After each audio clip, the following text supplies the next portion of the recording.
Hi hello ನಮಸ್ಕಾರ. Welcome to Poorvika Upadhyaya YouTube channel. ಇವತ್ತು ನಾವು ಬಾಂಬೆ ಬಸಳೆ ಸಾಂಬಾರ್ ಮಾಡ್ತಾ ಇದ್ದೀವಿ. ಅದಕ್ಕೆ ಸೊಪ್ಪನ್ನ ಸಣ್ಣದಾಗಿ ಹೆಚ್ಕೊಳ್ತಾ ಇದ್ದೀವಿ. ಬೇಳೆ ಹಾಗೂ ಸೊಪ್ಪನ್ನ ಬೇಯಿಸ್ಕೊಳ್ತಾ ಇದ್ದೀವಿ.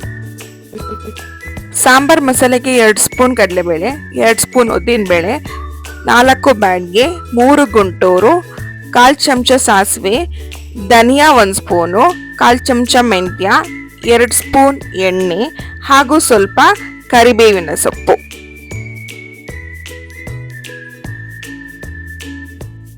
ಮಸಾಲೆಗಳನ್ನ ಈಗ ಹುರ್ಕೊಳ್ತಾ ಇದ್ದೀನಿ. 2 ಸ್ಪೂನ್ ಎಣ್ಣೆ ಹಾಕೊಳ್ತಾ ಇದ್ದೀನಿ ಬಾಂಡಿಗೆ. ಎಣ್ಣೆ ಕಾಯ್ತಾ ಇದ್ದಂಗೆ 1/4 ಸ್ಪೂನ್ ಸಾಸಿವೆ ಏನು ಇಟ್ಕೊಂಡಿದ್ವಿ ಅದನ್ನ ಆಡ್ ಮಾಡ್ಕೊಳ್ತಾ ಇದ್ದೀವಿ. ಈಗ ಅದಕ್ಕೆ 1/4 ಸ್ಪೂನ್ ಮೆಂತ್ಯ ಹಾಕೊಳ್ತಾ ಇದ್ದೀವಿ. ಹಾಗೆ 2 ಸ್ಪೂನ್ ಧನಿಯಾ ಹಾಕ್ತಾ ಇದ್ದೀವಿ. ಬ್ಯಾಡ್ಗೆ ಗುಂಟೂರು ಮೆಣಸಿನ್ಕಾಯಿ ಏನು ಇಟ್ಕೊಂಡಿದ್ವಿ ಅವಾಗಲೇ ಅದನ್ನು ಕೂಡ ಆ್ಯಡ್ ಮಾಡ್ಕೊಳ್ತಾ ಇದ್ದೀವಿ. ಹಾಗೆ 2 ಸ್ಪೂನ್ ಕಡಲೆಬೇಳೆಯನ್ನು ಕೂಡ ಆ್ಯಡ್ ಮಾಡ್ಕೊಳ್ತಾ ಇದ್ದೀವಿ. 2 ಸ್ಪೂನ್ ಉದ್ದಿನಬೇಳೆ ಹಾಕೊಳ್ತಾ ಇದ್ದೀವಿ. ಹಾಗೆ ಚಿಟಿಕೆ ಹಿಂಗನ್ನು ಕೂಡ ಆ್ಯಡ್ ಮಾಡ್ಕೊಳ್ತಾ ಇದ್ದೀವಿ. ನಮಗೆ ಒಂದು ಸ್ವಲ್ಪ ಎಣ್ಣೆ ಕಮ್ಮಿ ಅನ್ನಿಸ್ತು, ಅದಕ್ಕೆ 2 ಸ್ಪೂನ್ ಎಣ್ಣೆ ಹಾಕೊಳ್ತಾ ಇದ್ದೀವಿ. 10ರಿಂದ 15ರಷ್ಟು ಕರಿಬೇವಿನ ಸೊಪ್ಪನ್ನು ಕೂಡ ನಾವೀಗ ಆ್ಯಡ್ ಮಾಡ್ಕೊಳ್ತಾ ಇದ್ದೀವಿ. ಇದೆಲ್ಲ ಪದಾರ್ಥಗಳನ್ನ ನೀಟಾಗಿ ಹುರಿಬೇಕು, ಸೀದೋಗ್ಬಾರ್ದು. ನೀಟಾಗಿ ಫ್ರೇಗ್ರೆನ್ಸ್ ಬರೋವರೆಗೂ ಅದನ್ನ ಫ್ರೈ ಮಾಡಿ. ಮಸಾಲಾ ಪದಾರ್ಥಗಳನ್ನ ಈಗ ನಾವು ರುಬ್ಕೊಳ್ತಾ ಇದ್ದೀವಿ.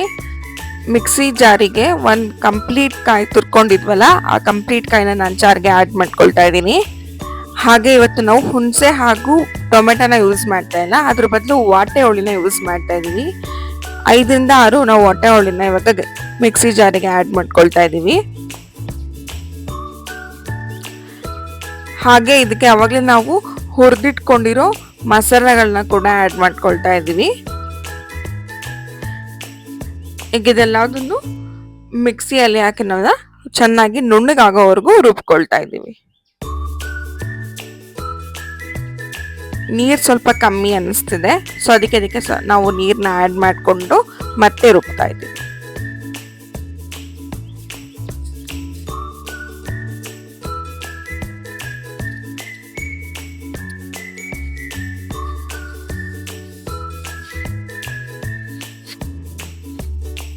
ಇವಾಗ ಪೇಸ್ಟ್ ರೆಡಿ ಆಗಿದೆ.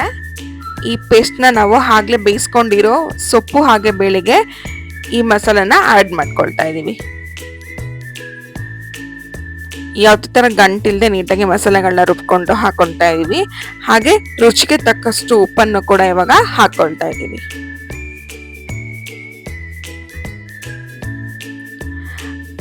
ನಾವಿದನ್ನ ಬೆಲ್ಲ ಯೂಶಲಿ ಎಲ್ಲ ಅಡುಗೆಲಿ ಯೂಸ್ ಮಾಡ್ತೀವಿ. ನಿಮಗೆ ಬೇಕಿದ್ರೆ ಹಾಕೊಳ್ಳಿ, ಇಲ್ಲಾಂದ್ರೆ ಬೇಡ.